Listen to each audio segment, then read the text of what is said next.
Hello and welcome to the Live Your Purpose Summit, where we're finding the key to the life you love by igniting the fire within. Today, I have a very special guest, one of my favorite people on planet Earth, McStravick. Before we get chatting to Summer, I'm going to tell you a little bit about her. McStravick is the woman who invented flow dreaming and founded Me School. Summer specializes in the architecture of emotions, the language of the universe, which she helps you harness so you can program your future and experience unstoppable up-leveling and personal growth in every aspect of your life. She's also known for her extraordinary background as having been hand-selected to work for Louise Hay, where she created audio products and programs for a vast network of the world's greatest spirituality and self-growth teachers. After being recommended to the world by her podcast co-host, the late, great Dr. Wayne Dyer, public demand for flow dreaming exploded. So Summer wrote 2 books and recorded hundreds of audios about the technique. Today, Summer has hundreds of thousands of fans worldwide, and the Me School of Flow attracts hundreds of students each year. You can find her at flowdreaming.com and listen to her live weekly podcast at Contact Talk Radio, where she discusses all things flow. Summer. Yes. Hello, Lucia. Only one change from that. I'm not on Contact Talk Radio any longer. Don't you worry about it. I'm actually in the process of relaunching my podcast right now, and it will be on my own website at flowdreaming.com. And it will be live, and it'll be call in again. So there's wonderful, that. Wonderful. I should tell people, first of all, I have been following Summer since 2005. When you started the podcast in 2005, right? Yeah, that's 12 years that we've been together now. That's longer than most people's relationships. That is a long time. And I have been in her wonderful Me School of Flow, where I was a diamond. And I would personally tell you, if you want to dive deep into the underpinnings of how the universe does what it does, how you create, how you learn stuff, when you should move, when you should not, get into Me School. Okay. Thank you. I would you say it better than I ever could. I'm coming back to Me School, just so you know. So, Summer. Good. You can come back anytime. Yes. Let's dig in here. So obviously this has been a journey for you. Would you tell us, if you can, how on earth you got to be where you are today? How much time do we have? I know we don't have a couple of days. So I have to really quickly parse through what I think are the most important kernels of this journey, which for me, right now, looking back at the things that I've done, I've developed, a multi-million-dollar chunk of a huge company, a publishing house with Hay House. Then I left that and then did the same thing with Flow Dreaming, my own company. And I did not go to school for that. I was not prepared for that. I bootstrapped my way. I think the way that I really managed to create these, what I hope are really big and meaningful things. They're both things that have reached just millions of people. And they're both things that carry a message. And I think it breaks down to what is the message that I was trying to carry, and then how did I have the courage to carry it? Mm-hmm. And the first time I was so supported. I had everything at my fingertips. You have marketing departments and awesome people like Dr. Dyer. And, just if you can raise yourself up to that level to hold that, then you can do that. And somehow I managed. Mm-hmm. And then the second time around, I didn't have any of those resources. No marketing department, not a single employee working for me at Flow Dreaming. It was me and my website and me talking with people and me working furiously and lovingly to create all of the things that were my message. And I discovered that by, again, not having the fear that I could hold it, just knowing this is what I'm doing. And if I just keep doing it, and if I do more and more, and I'm going to fail and I'm going to fold and flop a lot, and I did, but if I keep doing this, I will sustain it and it will grow. And somehow the resources came in, and, it worked. And then I ended up with Me School, which you talked about. So, I mean, I have built things built through my passion 2 totally different ways, with everything and with nothing. And what that really showed me is it's not the thing you're building, it's the person who's building it. It's not the thing you're building, it's you. You can build it if you get into that state of trust, alignment, I call it flow. And I think, what you're speaking to, the other part of it is, how do you know what that thing is to build? Right? What is your purpose? What is your passion? In my case, I actually fought my purpose for a long time. I did. I was born into a very intuitive family. I grew up in this realm of work with energy and use energy and interpret signs, whether it's astrology or palmistry or tea leaf reading, going back to my grandmother and my great-grandmother and great-great-greats. Or speaking to beings, or reading minds, or talking to dead people. This was my world that I grew up in. So like any teenager, I wanted to run away from it as fast as I could. Go and get a real job. I hear some minds being blown. I hear some people going. Yeah, they're like, oh my God, how could you have that's extraordinary? Well, that's what you do when you're 20. The more I tried to run back, the more I got shoved back in place. And for me, that always felt like things that I wanted and tried wouldn't work out. Like my first job was a company I developed. It was a design company. I would do art and design. And then I opened a magazine, and everybody loved it. And I got myself $30,000 in debt and had to fold the thing when I was like 26 or something. I don't know. And I thought, why is the universe not supporting me? Why? No, it was totally supporting me. It was trying to shut doors for me. Don't go there. This is not what we give. We gave you gifts. Use them. Don't make us feel we wasted them on you. Right? So sometimes we encounter this resistance as a way of kind of shoving us more into that path. And it took me a while before I really had that, come to my heart moment where I acknowledged, okay, you shut down these other things for me. Then you plop me in front of a microphone, which I had never intended to do. And now I'm broadcasting to all these people, which I had never wanted to do. I mean, how much more in your face can you throw something to get something that I had inside me out there? So finally it clicked, okay, there is something in me I am supposed to get out there. And that's when flow dreaming kind of started to come out. It was totally my own personal thing, my own inner spiritual way of living, my way of understanding and looking at the world. And I just started sharing it here and there a little bit. I started my little podcast about it. And people said, tell me more. Tell me more. What is this? What is this? And I started to understand something that to me was just so normal was incredibly valuable to other people. It was so normal to me, I could not see the value in it. And I think a lot of times our purpose, can be found in that very seed. I mean, if you're a great listener, you've always been a great listener, there's probably a seed in there of what your next step is. It's so normal to you. You didn't even think of it as a job or career. If anything, stop me if you want to. I just can start riffing, like going on forever. Love it. Okay. Go on. I will get back to that point, though, that you mentioned in a minute about when you keep knocking on the doors and you're getting resistance. As you so beautifully said, it's a sign that it's either not the right time or it's the wrong door, right? Which is what we yes.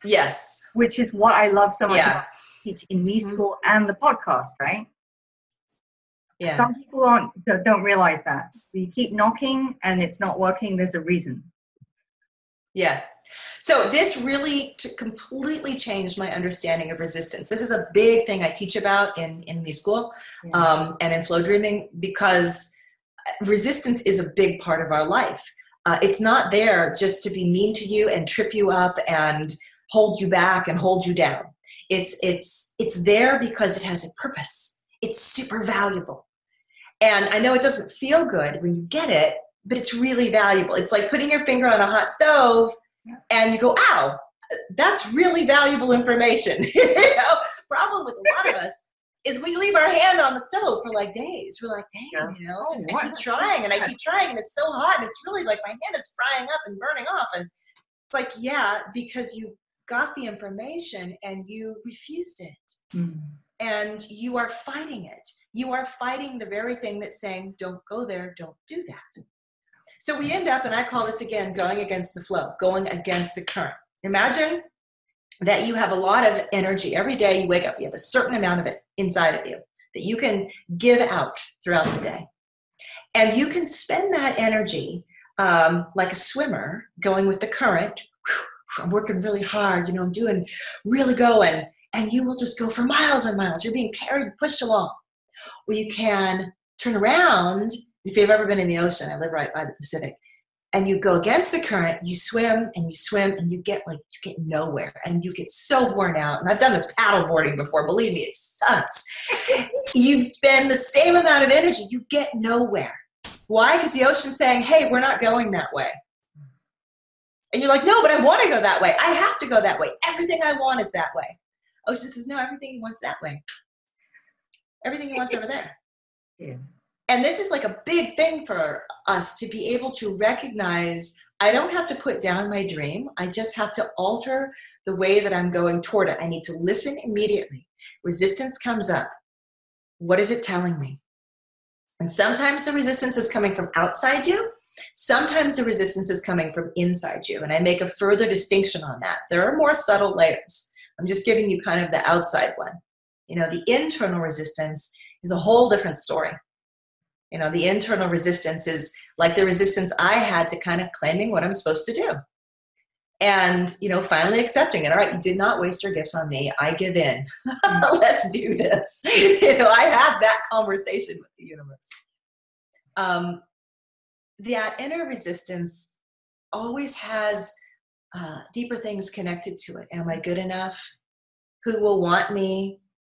Do I have enough of something valuable? How do I compare to other people who are already doing this? I could go on. I look at these like patterns that run in us. And we all have a different collection of them. But there are some, there's maybe a couple dozen that are really prevalent among most of us that we all hold, a number of them.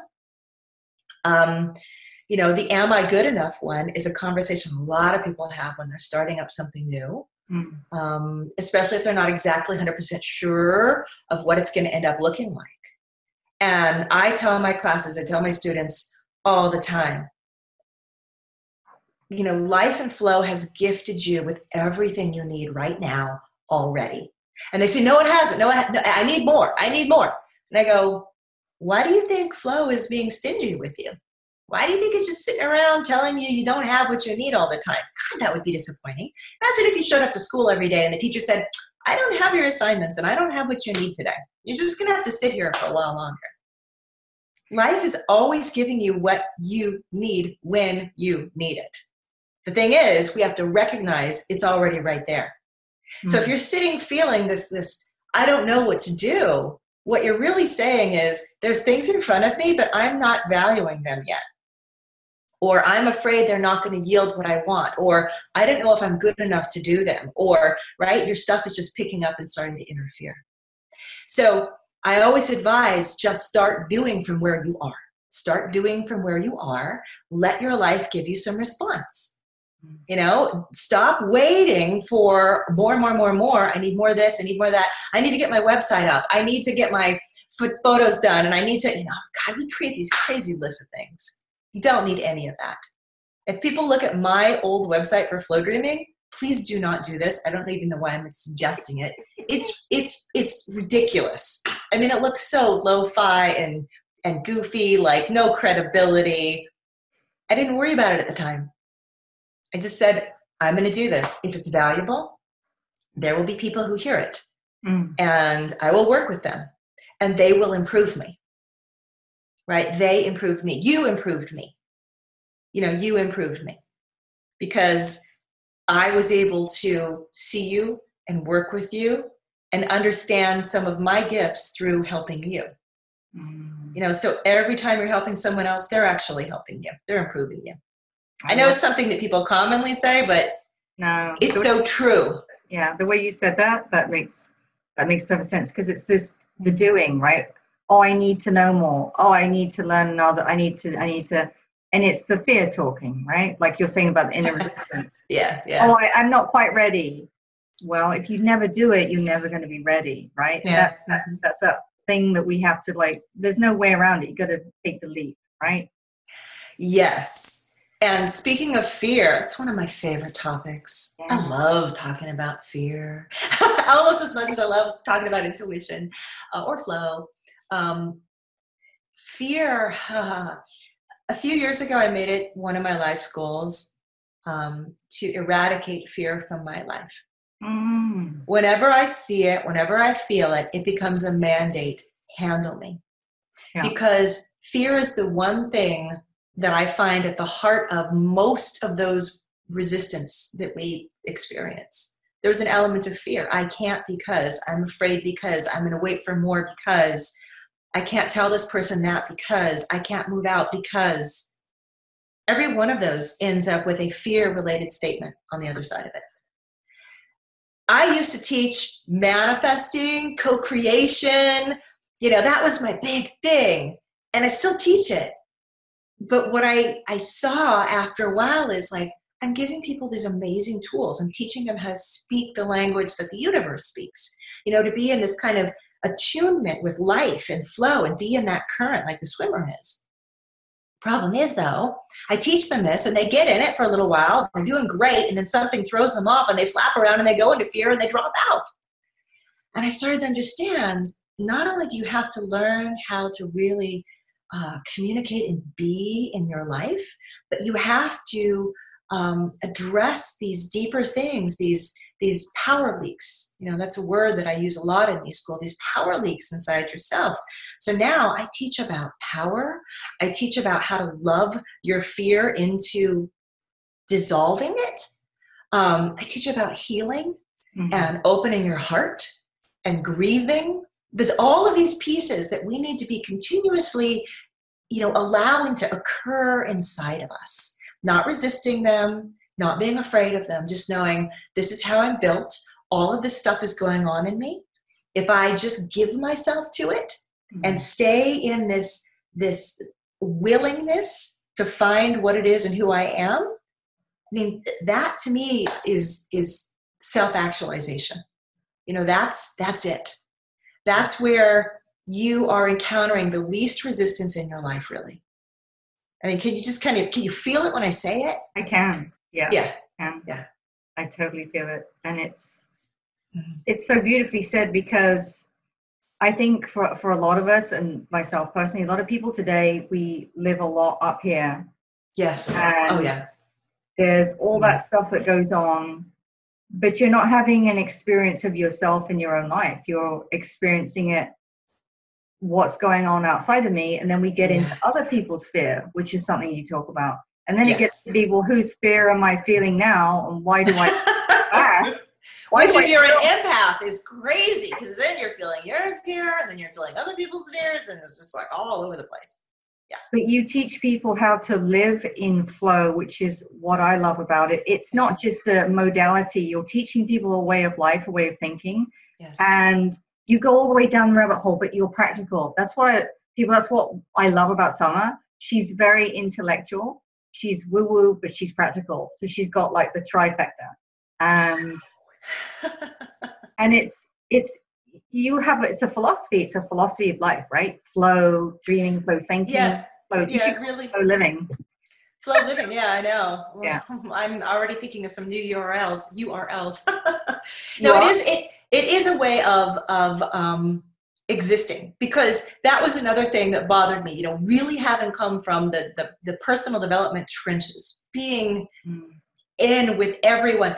I watched so many great ideas go out in a book or go out in a weekend, you know, seminar, and people would be like, yeah, I get it, I got it. And then they would leave and everything, it would stay in their head and it would never apply into the rest of their life. It would just get stuck in here. And they go seminar after seminar and book after book. I know so much. Why does my life still look like this? And I said, there's got to be a way to fix this.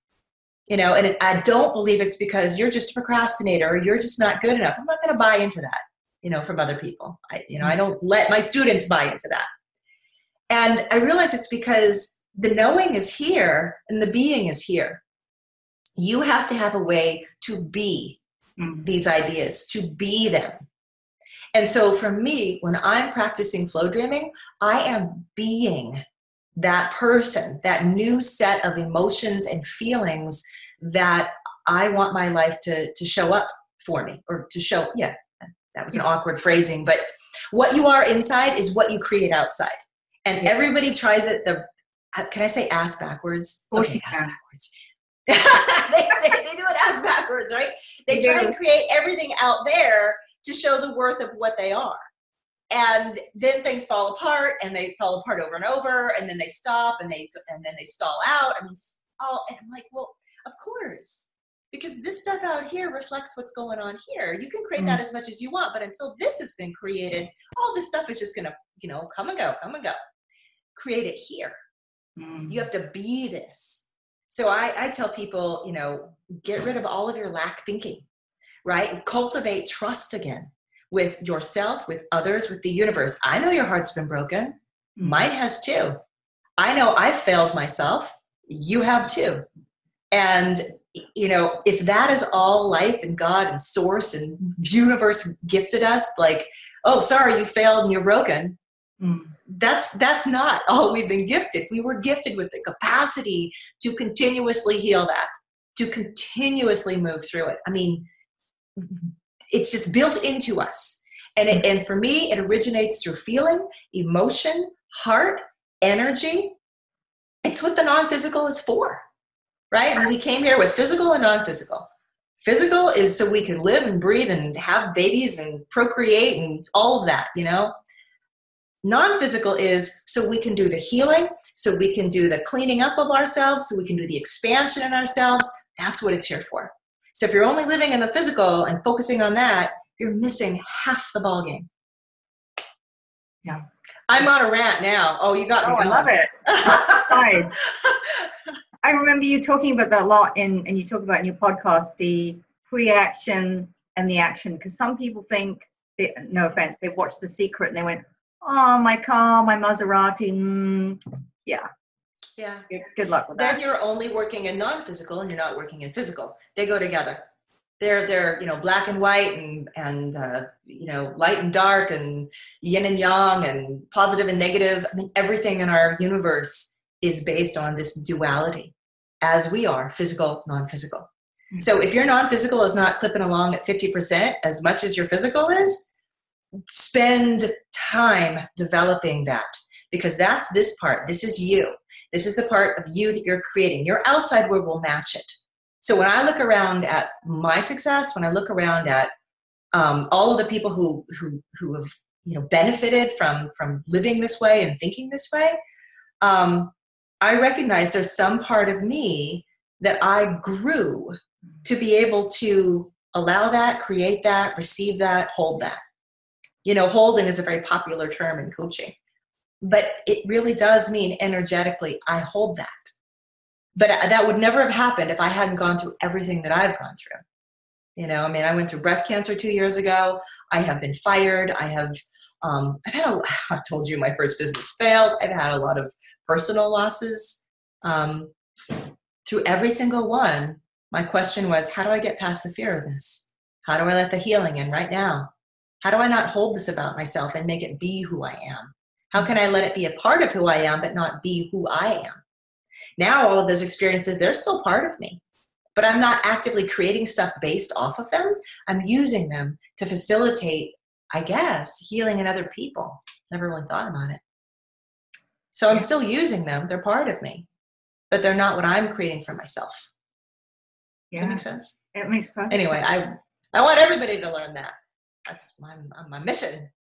Of course. And I've watched you evolve over the years, and it's as you've had this phrase that you say, you can never unknow what you know, and you're now greater and more expanded. And I find that's informed your work so beautifully, the way you have evolved and expanded, and you share that with the audience, which is way more powerful than just speaking. You demonstrate that, which is what I love about you. Okay, so that's the thank you. I received that. That's the funny thing about the podcast. People can literally track me for 12 years, every week. The way I think, when I've, been full of myself, when I've been afraid, when I've been, pure and flowing, when I've been immature, when I've been mature. I mean, you can see all of those pieces. So you can kind of see my, what do you call it? Maturation, my maturity, my spiritual, emotional maturity as it occurs. And I'm hoping that leads clues for people along the way on their own path. Like, oh, I remember when Summer was fascinated by this, and then Summer was fascinated by that. And then she spent years just doing nothing but teaching about empathic intuition. And obviously that was a big chunk of it. And then there was, and it's true. I mean, this is all part of me looking at, again, to go back to it, everything I need is right now. Whatever my level of growth is right now, I have in front of me what I need. Yeah. And I've become finally aware of that. Instead of looking at all of these things that are presented to me and saying, I can't really benefit from that yet. I'm not ready for that yet. I can't have that yet. I can't commit to that yet. Most people I talk to are, just for instance, with me school, they are so overripe and ready. They've been ready for years. And they're just like, and I joke, I'm like, you're ripe fruit hanging on the vine. What is going on? I mean, if you don't pick yourself, you're going to just splat. Because we have a tendency to get to a ready point and then just hold there out of fear. And the same is true when you're trying to launch a business, or whatever it is you're doing. You've been ready, but you're waiting there out of fear. You're the diver on the swimming board staring at the water. You could have jumped in a year ago. You didn't. No wonder you're getting cold. And scared. Yeah. It gets worse, right? The longer that you sit there in your fear, it doesn't get easier. No. Most of us are over ready, not under ready. Very few people I meet truly are under ready. Wow. And by that I mean, when you're talking with them, you really understand, no, you've got a ways to go before you want to do that. And here's where you're at. Most people, though, are profoundly undervaluing their ability. So do you think that's, like, not to be too crass and simplify it, do you think one of the most common problems is a lack of self-worth and not seeing our own gifts so that we don't share? Do you think? Yeah. Yes, exactly. In fact, I just did a workshop on that. Self-love, self-trust, and self-worth. Right. That was the name of the workshop. The three of them go together. Yeah. And, I see people run around trying to get those things all the time. How do I get more? I'm broken. How do I get more? And they get in a very passive position of waiting for it to happen to them. I don't have enough. When I get enough, I will X, Y, Z. And I'm like, well, who's going to give that to? I mean, it's not like you can go to the grocery store and buy it. It's not like it's just, you got to wait around till it comes back in stock. Right. And, not to be flippant, but sometimes you got to dig in there. I say, your self-worth is already inside of you. You have to acknowledge it. You have to create it. If you can't feel it, it's probably because you've been bogged down feeling a lack of it for so many years that's become a very natural, comfortable understanding of yourself. In flow dreaming, you practice self-worth. I don't care if there's anything in your life that gives you any indication that you have self-worth. You could be, broke and, living in your car, and I don't know, whatever else would make you feel like, oh my God, I'm an utter failure. I don't know. Sorry if you're living in your car and you're broke and your family hates you. I'm not saying this personally about you, but I'm trying to give an example, right? Makes sense. None of those things have to do with your self-worth. Those are just the conditions that you have created because of how you've been feeling about yourself. What's inside is what's reflected outside. That's not you truly. And no one is going to correct that self-worth thing except for you. So stop waiting around for it to get fixed. You fix it in you. You are the only person who can give you that gift. And giving that gift for me is, I'm going to feel that self-worth. Right? Remember how I said people put the do things ass backwards? They're waiting for this thing to give it to them. No, you feel the self-worth. I don't care if you don't have anything in the world to base it on. Feel that self-worth. I'm worthy. I'm loved. I'm lovable. I'm adored. I'm deeply wanted. I'm highly skilled. I'm useful. I'm loved. Feel all of that. You don't need anything in the world to prove that to you. The world will snap into place around you once you've got that going on. And again, no one can give that to you but you. So, to talk about the practical, take it from the knowing into the heart. Practice these feelings. Remember how I said, you said it. Once you know something, you don't unknow it. That's the nature of information. Once you learn something, you are an ever-expanding being. That information goes in you, and it's now known. It's known not just by you, it's known by the universe. It doesn't go away. It can't be unknown again. And that's actually been proven in quantum physics, oddly enough. So if I start knowing that I'm on purpose, I'm on task, the things I try are going to work out, I believe in myself, people will show up in my life to help reveal to me who and what I am, as long as I'm powerful and fearless enough to start taking those steps forward. If I'm feeling all that in me over and over, what information am I now pouring out to the universe? That big sand pile of not good enough is starting to go down because I'm not contributing that anymore. And I'm good enough is starting to pile up. At a certain point, this becomes the dominant you now. And that becomes less of you now. It still pops up every now and then. But the dominant you is the one you are actively creating, co-creating, feeling it, emoting it. And I use the technique of flow dreaming to do this kind of creation in my life. So I created me, and then I created things. Okay. For me, that's ultimate manifestation.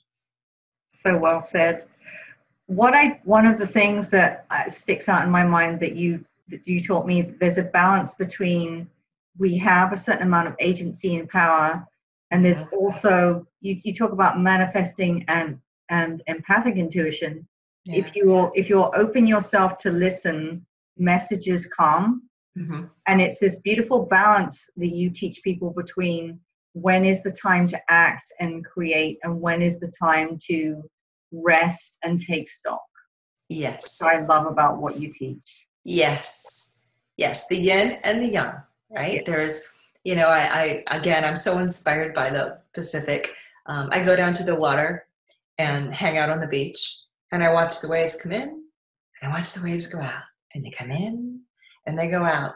And then I let my mind think about how this has been going on second after second for billions of years. I mean, nothing is forcing it. It just is. It's gotten into a beautiful kind of rhythm. And we're all caught in this rhythm. The earth is caught in this rhythm of seasons that cycle around and the waves going in and out. This rhythm is inside everything.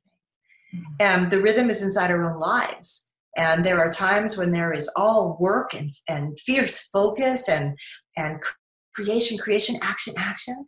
And then there are times when the waves pull back. And it's not because life is taking things away from you because it's a meanie. It's because this is your time to reflect, right? This is the time when, the squirrels are going and hiding in the trees over the winter time. This is the time when you look inside and go, what did I experience through this? How has this changed me? What is the healing that needs to be done as a result of these latest experiences that I've gone through? It's a rhythm, and you stop fighting it. You start acknowledging it, and you stop beating yourself up when you're saying to yourself, "Oh, I've nothing happened for these last 2 years. I'm like, a lot's happened for you. You just didn't take advantage of it because you were looking in that direction. The last 2 years were there for you to integrate. Yeah. Come on, what the hell? Get on with the integration so you can go back into the action wave. Yeah. We're picking through all bits of little philosophy. I hope people watching are like, ooh, that's interesting. That's interesting. That's interesting. but you tell me this though. So I know your story, but you have been seeing energetic patterns flow your whole life, right? You've been gifted with that. What's that like? I mean, did you use it from childhood, this gift, or not? I'm sure I did. I think as a kid, I remember picking up my first deck of tarot cards when I was 12. And like, I want to learn to read them too, Mom. Okay. Great. I think, I was reading for people in my teens. Once I started to understand the nature of flow, it all kind of came together for me. I went through a period of a couple years back in 2000, maybe 2, 3, 4, 5. I interviewed many scientists. Quantum physicists were my favorite, even though I felt so over my head. I had to interview them anyway. I remember. And I was, because I have a very sciencey, like, I want to know, is this part of the natural laws of life? Because I'm not exempt from natural laws. So if it's happening out there, it's probably happening in me. Mm-hmm. If I feel that I can open to another layer of information, is there really a layer of information? Yeah. And am I made from that layer of information? So I started getting all kinds of answers. Yes, yes, yes, yes, yes. And it was like all of these things that never really, went together for me. Like, well, how does astrology affect you over here? And how do crystals affect you over there? And like, what's it with the past life stuff? And what about the people who say, it's like all this stuff, like, how does it all fit? And once I started to understand things from kind of quantum, multidimensional, everything is energy. Yeah. Everything is energy. My thoughts, when I have a thought, it actually flies from one synapse to another synapse. It exits regular reality, moves into a quantum state, and then continues. So I'm being physical and non-physical every moment, even though I appear physical right now. I'm both at all times. So no longer was my soul something that was just flying and hanging around, like, oh, I can't connect to it. It's like, no, your soul, you are your soul. It's happening. It's coexisting. Everything you're experiencing, your soul is existing. You're just like layers of musical notes, all along the spectrum, all the same, all together. So when I finally started to really understand that, I realized, so really, if I'm reading someone's mind, they could be alive or they could be dead. It doesn't really matter, right? Mm-hmm. Because if there's a consciousness, there's a consciousness, whether it's physical or non-physical. The answer is yeah. If I want to talk to a person, I can talk to a person. But do I think there are only people utilizing consciousness in the universe or universes? No. I think there are a lot of other consciousnesses, types of beings and understandings. Does that mean I can use the same medium to contact and talk to all of them? Well, yeah, because I'm not dividing things up anymore and saying, well, that's over here or that's over there. Everything. Now we're really getting into big, big, tall philosophy, but it's what helped me understand how intuition and manifesting kind of worked. And I realized there's just two basic directions, because we're still in that world of dualism. You're either shoving information into the universe or you're pulling information out of it. If you're shoving it in, you're doing it through your actions and your daily existence. You're doing it because you're thinking and feeling and generating stuff, right? And the universe is taking it in and going, this happened, this happened, this happened, encoding. It's like writing code. Okay, you're making something. And that's the basis, of course, law of attraction. If you're not doing that, you're receiving information out of the universe. You're reading what's already been written. You're reading what's about to be written or in process of being written. Mm-hmm. And that's what people popularly call intuition or mind reading or talking to other consciousnesses. You're just using the same stuff. Anyway, that's a really nutshell version of that idea. But maybe it blew some minds. I don't know. Maybe it's old hat too. No, not at all. A lot of people use the word intuition, but I find the way you teach it and talk about it, it's actually, not to insult anyone else, but it's a real thing. It's a real, Yeah. Working with you, we get to, I mean, we all have it, but some people have got it stuffed so way down, they don't know when they're hungry. Not being funny. But it's, have you seen people get sick or, I mean, I've seen people get depressed from not following the path that they, don't want to say the word should, but the path that's in them to follow, and they do this other job or this other thing, and they wonder why they don't feel good, you know?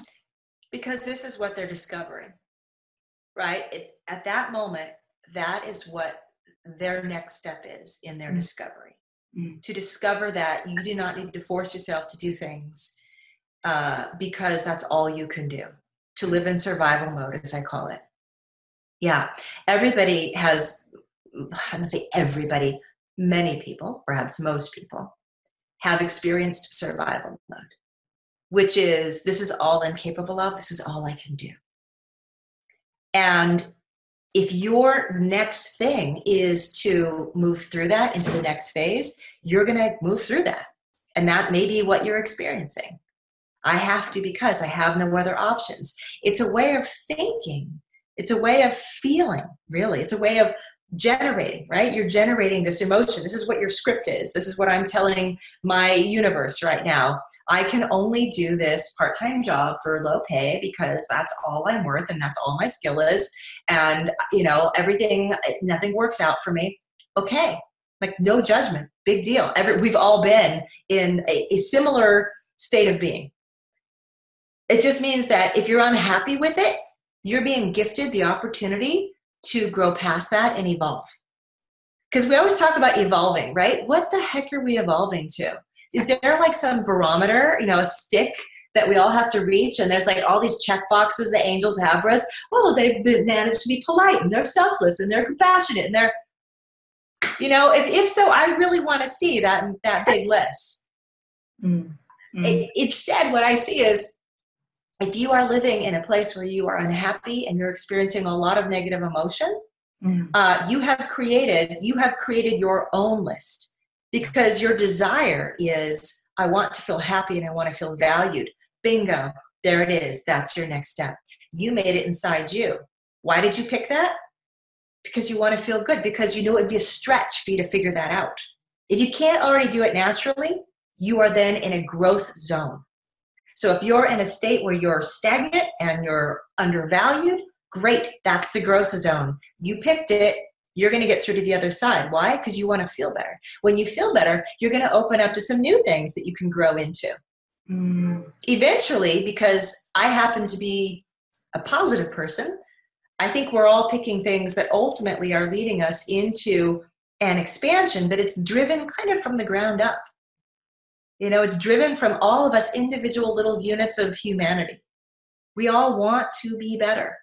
That's the prime directive, to get all Star Trek on you. The prime directive, you know, one directive we were given: get better, be better, use all the gifts that are being displayed to you in life. And then we get to choose, okay, this is our next place of growth. If it's hurting right now in your life, if there's anything that's hurting in your life or frustrating in your life, it is actually a gift for you. It is your next growth zone. You chose it.